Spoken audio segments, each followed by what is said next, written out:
The above method, so here we just said this, the above method is merely just a guess. This is huge for me. Okay? If you at the end of the day, not at the end of today, that's fine. If you by the end of this chapter think its limits is just about plugging in tiny numbers into a calculator, you're wrong. Okay? So this is just a guess method, this table of values. Okay? What I'm going to do is just to show you, I'm going to do some steps that we haven't justified yet, and we're going to show what the limit is to a higher degree of certainty. We're still not actually going to prove it. Okay? Proving that the limit is what it is actually a very difficult process that we won't get into until 2.7. Okay? But here I'll show you the steps that will generally be appropriate for this problem. And if you show these steps when I ask you a limit question, you'll be fine. This is what I'm looking for. Okay? So if I asked you for the limit as x approaches 3 of f of x, well, that's just the same as the limit as x approaches 3 of, what was our function? It was x squared minus 2x, oops, excuse me, plus 2x, I think, minus 15, all over x minus 3. Okay. This is a trick that will work for this particular problem. Okay? So usually you'll get to here, and you'll have to do some sort of algebraic trick. Okay? In this case, the algebraic trick is to go ahead and factor the numerator. If we factor the numerator, we get x plus 5 times x minus 3 all over x minus 3. What do we notice? Yeah, we're able to divide out this factor of x minus 3, right? So I write this equals. Do I keep writing the limit? Yes, I do. The limit is x approaches 3 of, and what am I left with? X plus 5. Good. Okay. Now, at this point, I'm going to do a step that I've not yet justified. Okay? I think you should be able to follow all of my work from here to here to here to here.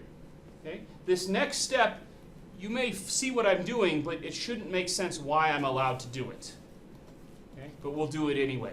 So in this next step, I'm going to make this argument. This is a nice, well-behaved polynomial function.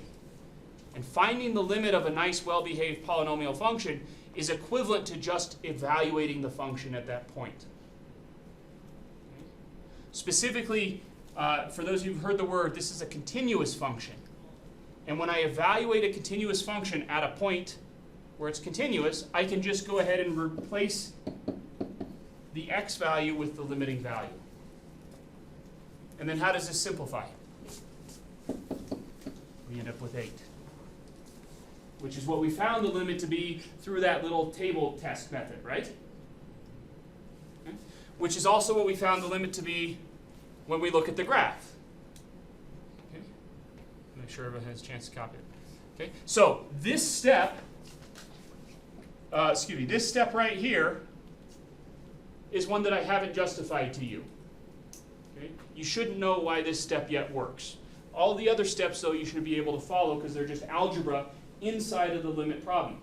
Notice that between here and here, I am no longer giving a limit.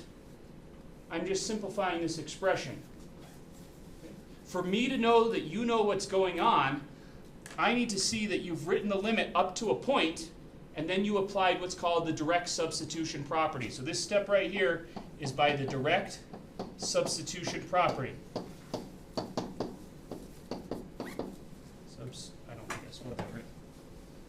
The direct substitution property.